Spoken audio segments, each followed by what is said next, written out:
स्वागत आहे मित्रांनो. पाहू शकता सोयाबीन आहे.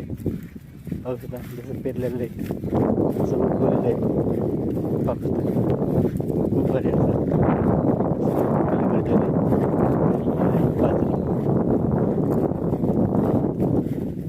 बाजरी काय मित्रांनो सगळं पिकं लय भारी झालेलं आहे.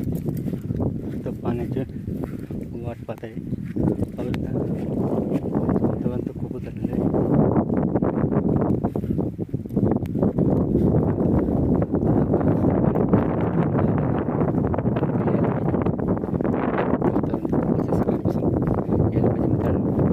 पाण्याची अत्यंत आवश्यकता